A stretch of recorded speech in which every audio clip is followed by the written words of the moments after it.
골다공증은 식사로도 충분히 관리할 수 있을까요?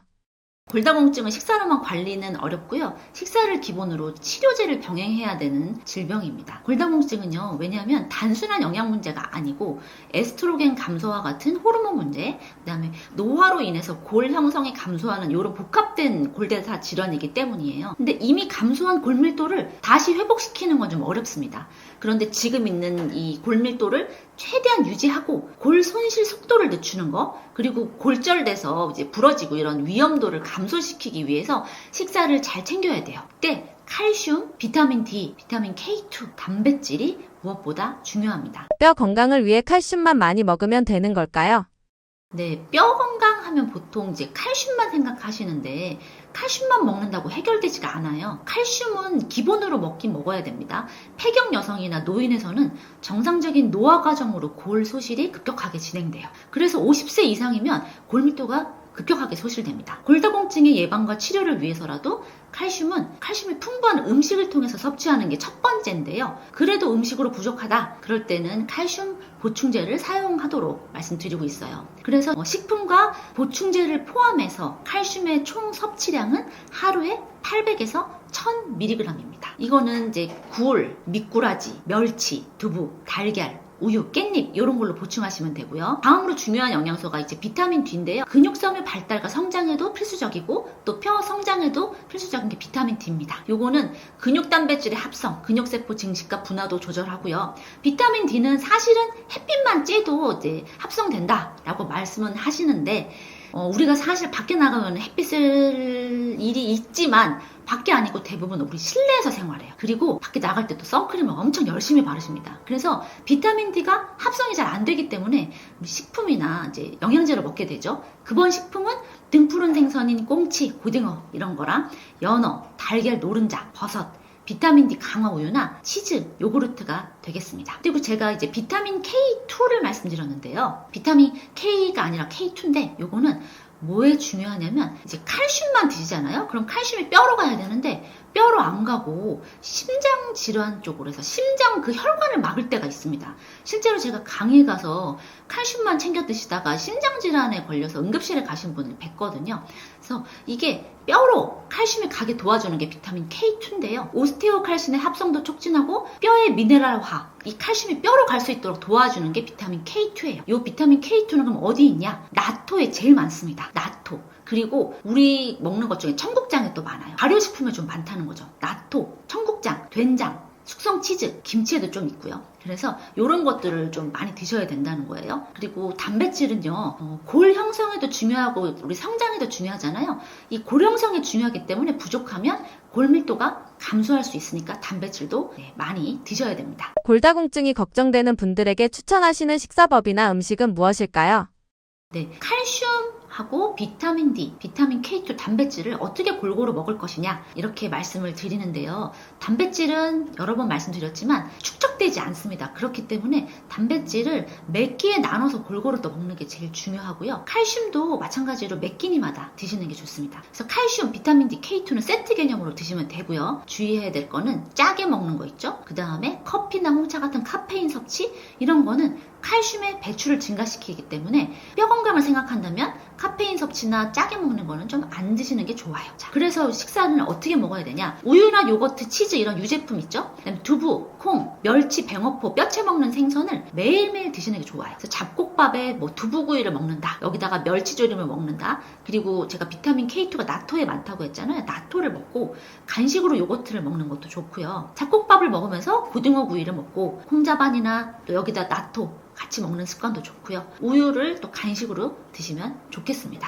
근데 나토가 만일에 난 먹기 힘들어 하면 우리 청국장 있죠? 청국장 같은 것도 같이 드시면 좋고요. 뼈 건강에 해가 될 수 있는 식습관도 있을까요?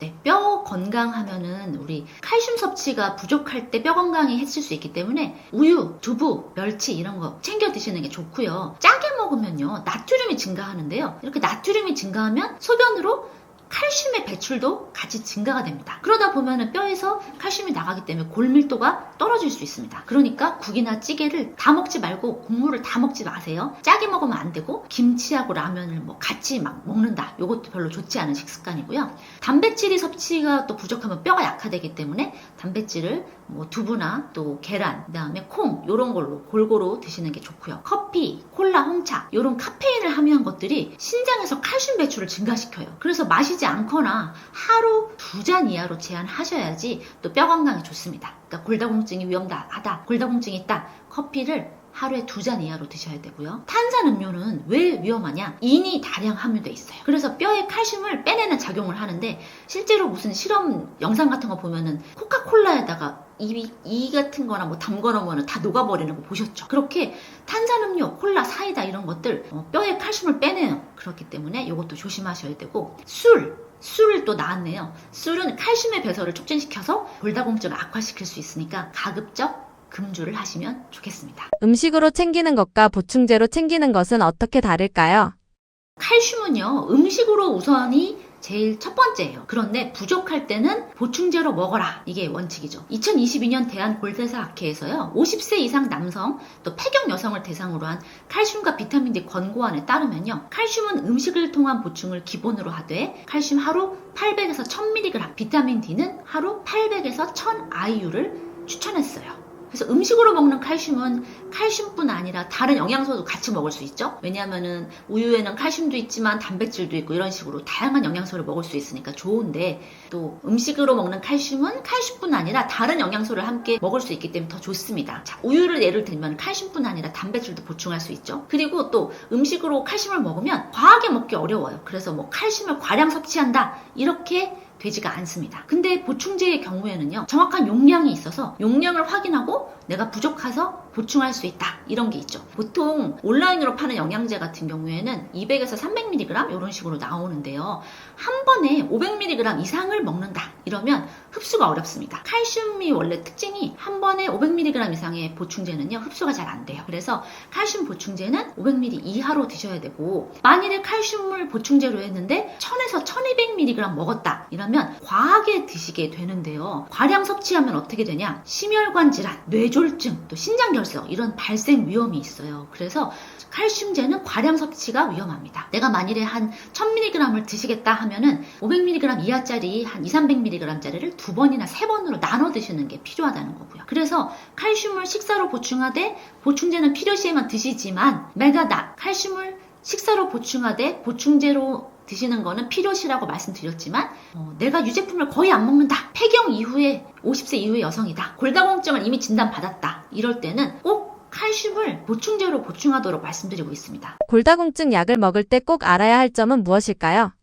골다공증 약은요, 좀 복잡해서 제가 조금 더 자세하게 말씀드리고 싶은데요, 골다공증 약이 2가지거든요. 뼈를 덜 부서지게 하는 약이 있고요, 뼈를 새로 만드는 약이 있어요. 그런데 어떤 약을 쓰든지 칼슘하고 비타민 D 보충제를 꼭 권장합니다. 저희 엄마 같은 경우에도 골다공증 진단을 받으셨는데 칼슘하고 비타민 D를 처방을 해주시더라고요. 이렇게 기본으로 골다공증 약을 드시는 분은 칼슘, 비타민 D 보충은 필수로 권장된다라고 먼저 말씀드리고, 1차 선택약이라고 해서 골다공증일 경우 비스포스포네이트 제제를 처방받아요. 이거는 뼈 분해를 감소시키는 약인데 성분에 따라서 알렌드로네이트, 포사맥스라는 약이고요, 리세드로네이트, 악토넬이라는 약, 이반드로네이트, 봄비바, 졸레드로네이트, 졸레드론산 이런 것들이 있어요.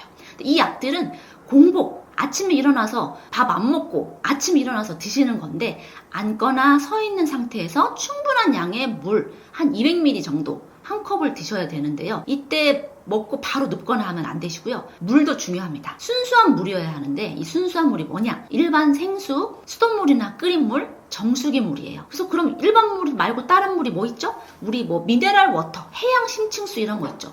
어떤 미네랄이 들어있는 워터는 드시지 말라는 뜻입니다. 왜냐하면 흡수를 방해할 수 있어서 그래요. 그리고 다른 약하고 이 골다공증 약은 또 흡수에 방해가 있기 때문에 같이 드시면 안 되고, 먹을 때 씹어서도 안 됩니다. 복용하시고 적어도 30분에서 1시간까지는요, 제산제, 다른 약, 음식, 음료, 칼슘제, 비타민제, 건강식품 같은 것도 섭취하시면 안 돼요. 이거는 먹는 약인데요, 먹는 게 힘들다 하시는 분들이 좀 주사를 맞겠다 하시는 분들 많거든요. 이 주사는 6개월에 1회 맞는 주사인데요, 뼈를 덜 부서지게 하는 주사예요. 쉽게 말하면 먹는 약 외에도 뼈가 덜 부서지게 하는 주사가 있는데요, 6개월에 한 번 정도 맞습니다. 그러니까 1년에 2번 정도 맞는 거죠. 이게 데노수마비라는 성분의 약이 있는데, 프롤리아, 엑스지바 이런 게 있는데요, 이 약은 이제 선생님이랑 이제 얘기를 해서 6개월에 한 번씩 무조건 맞으셔야 돼요. 투약을 중단할 경우에 골밀도가 급격하게 떨어지기 때문에 의사 선생님과 같이 하셔야 되고, 만일에 이 주사를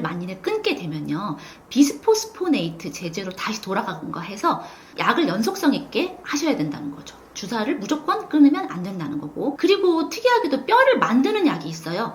골 형성 촉진제라고 해서 테리파라타이드라고 포스테오라는 약이 있습니다. 이거는 하루에 한 번 주사를 하는 건데 평생 동안 딱 2년 동안만 맞을 수 있어요. 그래서 이거를 여러 번 쓰는 게 아니라 하루에 한 번씩 주사해서 평생에 딱 2년까지 쓸 수 있다. 그리고 최신으로 나온 게 골 흡수, 최신으로 나온 게 뼈 분해도 감소시키고 또 뼈가 생성되기도 하고, 요런 약이 새로 나왔습니다. 이게 로모소주밥이라고 이베니틴이라는 약이에요. 한 달에 한 번 총 12번만 사용 가능합니다. 그래서 이것도 임의로 끊거나 하면 안 되고요. 의사랑 치료 계획을 세워야 돼요. 한마디로 골다공증 약은 한 번 시작하면 임의로 끊으면 안 되고 선생님의 치료 계획하에 따라야 된다. 먹는 약의 경우에는 공복에 드시고 먹고 바로 눕지 마시고, 그 다음에 먹는 물도 그냥 물을 드셔야 되지 미네랄 워터 같은 거 드시면 안 된다. 이렇게 생각하시면 되겠습니다. 암 예방에 좋은 음식이 정말 따로 있을까요?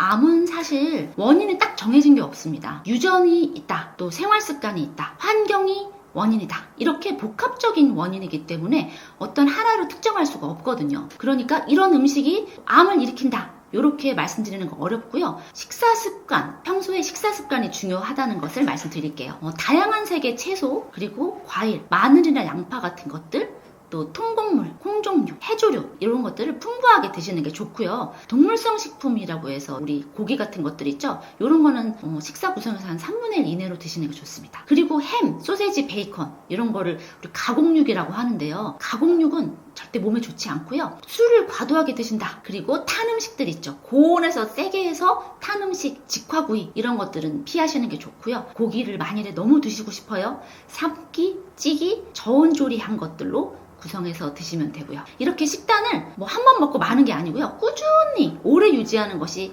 암 예방을 위한 식사 포인트예요. 그리고 과체중이나 비만은 여러 암의 위험을 높이기 때문에 식단을 좀 꾸준히 하시고 운동으로 체중 관리 하시는 것도 절대적으로 필요하다고 하겠습니다. 건강식이나 영양제를 잘 챙겨 먹으면 암 예방에 도움이 될까요?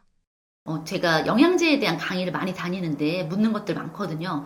요거 먹으면 혹시 암 예방 되냐, 암에 안 걸리냐 하시는 분들 많은데요. 영양제로 암 예방 효과가 있다면 좋겠죠. 그런데 일부는 오히려 위험하고요. 효과가 완벽하게 밝혀진 영양제는 따로 없습니다. 고용량의 베타카로틴의 경우에는 하루에 베타카로틴으로 30mg 이상 먹으면 흡연자의 경우에는 폐암의 위험을 높입니다. 그렇다고 그럼 베타카로틴 안 먹어야 되나 하시는데요. 우리나라에 나오는 건강기능식품은 베타카로틴이 7mg쯤 들어있는 게 최대고, 그 다음에 일반 의약품으로 나오는 영양제의 경우에는 하루에 베타카로틴이 15mg이 최대예요. 그러니까 영양제 먹고 갑자기 베타카로틴 위험하면 어떡하지라고 걱정하실 필요는 없지만, 해외 직구로 샀는데 베타카로틴이 30mg 이상 들어있다. 이럴 때는 흡연자의 경우에는 폐암의 위험이 있다는 거를 잊지 마셔야 되고요. 항암 영양제라고 해서 인터넷에 비싸게 팔리는 것들 많아요. 무슨 버섯, 무슨 물 이런 것들 엉뚱하게 비싸게 파는 것들이 많습니다. 자신의 식습관부터 되돌아봐야지 그런 영양제를 먹는다고 암이 예방되는 건 아니고요. 우리가 어떻게 식사를 구성해야 되냐? 통곡물, 콩류, 채소 이런 거를 풍부하게 하시고요. 붉은 고기, 가공식품, 가공육 이런 거는 피하시는 게 좋죠. 그런데 매일 먹는 식사를 라면, 탄산음료, 액상과당, 밀가루, 흰쌀밥, 구워 먹는 고기인데 탔다 이런 걸 즐기신다면 암에 걸릴 확률이 증가합니다. 저는 지금 암 전문 병원에서 근무하고 있습니다. 혈액종양내과 과장님들하고도 많이 대화를 하는데요. 암 예방 영양제는 없다고 말씀하셨어요. 그래서 입맛이 너무 없다 이러신 분은 센트룸 같은 종합 영양제를 추천을 하시더라고요. 사실 저는 아빠가 작년에 간암 판정을 받고 서울대병원에서 치료를 하셨는데요. 입맛이 없고 힘들다고 하시니까 거기 병원에서도 종합영양제를 처방해 주시더라고요. 그런데 그럼 저희 아빠도 그러면은 영양제를 안 드신 건 아니거든요. 영양제도 드시고 혈압이 있으셔서 고혈압 약도 드셨는데 이 식사를 제대로 못 하신 게 문제인 것 같았어요. 그래서 암 자체를 예방하는 거나 암을 물리치는 영양제는 없고, 암이 만일에 생긴 다음에 병 후 기력 회복을 하고 싶다 하실 때는 종합영양제 정도는 추천드린다고 말씀드리고 싶습니다. 암 예방을 위해 추천하시는 식사법이나 음식은 무엇일까요? 암 예방을 위해서는요, 사실 요즘 한국 사람들 너무 바쁘죠. 하루에 세끼 중에서 한 끼도 잘 챙겨 먹지 못하는 분들이 많아요. 그래서 편의점에서 한 끼를 간단하게 때운다, 아니면 뭐 빵으로 때운다, 이런 것들이 많은데 하루 3끼 중에서 한 끼라도 6가지 식품군이 골고루 든 진짜 식사, 그 진짜 식품으로 차린 식탁을 마주하는 게 암 예방을 위한 첫 번째입니다. 그래서 한국 사람들이 예전부터 먹던 식단 자체가 사실은 균형 잡힌 식단이었어요. 잡곡밥에 두부 넣은 된장국 먹고요. 김치 몇 조각, 멸치조림, 계란 후라이, 콩자반. 엄청 간단해 보이긴 하지만 이 식사가 바로 균형 잡힌 식사고요. 여기다가 우유 한 잔이랑 사과 반 개를 먹었다. 이렇게 하면 탄수화물을 공급하는 공유인 우리 잡곡밥 있었죠? 유지 당류를 위한 계란 후라이 있었습니다. 단백질의 근본인 계란, 두부, 콩 있고요. 채소군인 김치, 과일, 사과, 또 우유 유제품군인 우유까지 골고루 들었단 말이죠. 그래서 이 6가지 식품군을 골고루 든 식사를 한 끼라도 하자. 이런 거예요. 그래서 식사 구성을 제가 간단하게 말씀드리면 현미밥 같은 걸로 먹고 돼지 안심구이, 구운 마늘, 여기다가 양배추나 브로콜리나 양파 같은 거를 데친 채소로 먹거나 된장국으로 먹는다. 아니면 병아리콩 밥에다가 닭가슴살 구이를 먹고 콩비지나 김치, 미역무침 이런 것들을 드시면 좋은데요. 자, 여기 구성을 왜 이렇게 했냐면요. 다양한 색의 채소나 과일은요. 여러 가지 영양소를 포함하고 있습니다. 녹색 채소인 브로콜리, 케일, 시금치, 또 붉은색인 토마토, 수박, 딸기, 노란색이나 주황색인 당근, 호박, 뭐 오렌지 이런 것들 있죠. 여기는 베타카로틴이나 라이코펜, 안토시아닌 이런 항산화 영양소가 풍부하게 들어있어요. 그래서 이 채소나 과일 같은 종류를 드시는 게 좋다. 그리고 우리 그 브로콜리, 양배추, 콜리플라워, 케일 이런 거를 십자화과 채소라고 하는데요. 여기는 인돌, 이소티오시아네이트 이런 게 들어있어요. 이게 암세포의 성장과 발암물질의 활성을 억제하는 작용이 있습니다. 그리고 우리 먹으면 이렇게 싸하고 매운 것 같은 느낌이 드는 것들 있죠. 마늘, 양파, 생강 이런 거는 황화합물이 들어있거든요. 여기에 뭐 알리신 이런 게 있는데 이 발암물질을 해독하고 항산화 항염 기능이 있어요. 그래서 우리 이런 마늘, 양파 많이 드시는 게 좋고요. 콩, 두부, 된장, 청국장, 콩류 많이 들어보셨을 텐데 이소플라본이라는 거 또 이런 성분이 들어있습니다. 이 식물성 에스트로겐하고 식이섬유가 있으면 또 몸에 좋고요. 해조류인 미역, 김, 다시마 이런 거는 또 점질 다당류인 베타카로틴 이런 게 풍부하게 들어있어요. 그래서 면역 강화, 항염, 항암 효과가 있고요. 통곡물과 전곡, 잡곡은 식이섬유를 많이 드시면 장내에 발암물질이 남아있는 거를 줄인다고 해요. 그리고 장내 환경도 개선하기 때문에 통곡물, 잡곡 이런 거 드시면 좋겠습니다. 암 예방을 위해 가장 먼저 줄여야 할 식습관은 무엇일까요? 암 예방을 위해서는요, 제일 중요한 게 가공식품과 초가공식품을 주의하셔야 되는데요. 가공식품과 초가공식품인지 어떻게 알 수 있냐면 우리 마트에 갔을 때 성분표를 보시는 거예요. 그러면 엄청 어려운 말들 막 써 있어요. 뭐 무슨 화합물 몇 이런 거는 있죠. 그리고 착색 어쩌고 써 있는 거는 우리가 살 수 없잖아요. 그날 마트에서 살 수 없는 게 들어있으면 가공식품인 거예요. 이런 거 대표적인 게 뭐예요? 햄, 소시지, 베이컨 이런 것들입니다. 뒤에 재료명이 엄청 많이 써 있습니다. 이런 초가공식품, 가공식품은 위험하고요. 또 정제탄수화물 있죠? 이런 것들은 비만의 위험이 있습니다. 비만은 여러 암의 위험 인자로 발생하고 있으니까 체중 관리도 좀 하셔야 되고요. 술은 종류에 관계없이 구강암, 뭐 인후두암, 식도암, 대장암, 유방암, 간암의 위험을 높이는 강력한 위험 요인입니다. 술은 발암물질을 녹여서 체내로 침투시키는 과정을 돕고요. 술이 체내에서 분해되는 과정에서도 발암물질이 생성됩니다. 그리고 또 술로 인해서 간경변이 생기는데요. 간경변은 간암의 위험을 높일 수 있죠. 그래서 암 예방을 위해서는 사실 한 잔의 음주도 하지 않는 게 좋습니다. 저희 아빠 같은 경우에도 이제 간암 진단을 받으셨는데 평소 식사하고 그다음에 뭐 약을 드시거나 영양제 먹는 거에는 큰 문제가 없었는데 반주로 술을 한 잔씩 드셨었거든요. 그래서 저는 술은 진짜 한 잔도 드시지 말라고 강력하게 말씀드리고 싶어요. 반주처럼 드시는 술은 진짜 위험하다. 가공식품이나 탄 음식은 얼마나 조심해야 할까요? 가공식품, 특히 이제 햄, 소세지, 베이컨 계속 말씀드리는데요. 이런 가공육은 가능한 적게가 원칙입니다. 가공육은요, 우리 확정적인 발암물질이라고 해서 얘를 먹으면 발암 가능성이 있다. 이렇게 말씀드릴 수 있거든요. 섭취량이 증가하면 위험이 증가하죠. 그러면은 얼만큼 먹어야 됩니까? 라고 물어보실 수 있는데 가능하면 한 달에 한 번도 안 먹으면 좋겠지만 현실적으로는 힘들어요. 주 1회 이하, 한 달에 한두 번 정도는 이제 드실 수밖에 없겠죠. 그 정도는 드시지만 네, 뭐 그 정도는 드셔야 된다. 드실 수 있다. 라고 하는 건데 실제로 반찬이나 간식에요. 이런 가공식품 많아요. 김밥 있죠? 김밥 속에 햄 있고요. 또 내가 피자 사 먹으면 피자 토핑에도 햄, 소세지 있어요. 그리고 핫도그 햄도 맛있다고 먹는데 이것도 또 핫도그에도 햄이죠. 그리고 부대찌개를 드셨을 때 여기 안에 햄 소세지 많잖아요. 그래서 이 식육 가공품, 가공육은 은근히 노출 확률이 높아요. 그래서 우리 첫 번째로 뭘 아셔야 되냐면 가공육이다, 이런 것들 가공육이다라는 거를 인식하는 게 첫 번째 포인트예요. 그러니까 생활 속에서 내가 지금 가공육 먹고 있나 생각하시고 주 1회 이하, 한 달에 한두 번 이렇게 드실 수 있도록, 너무 많이 드시지 않도록 하셔야 되고요. 또 우리가 발암물질로 알려진 게 탄음식이죠. 탄음식은 발암물질 생성이 되고 있지만 개인별로 노출량이나 조리법 차이가 커서 구체적으로 얼마큼 먹어라 이런 기준이 없어요. 육류를 고온에서 조리하거나 직화하면 발암물질 생깁니다.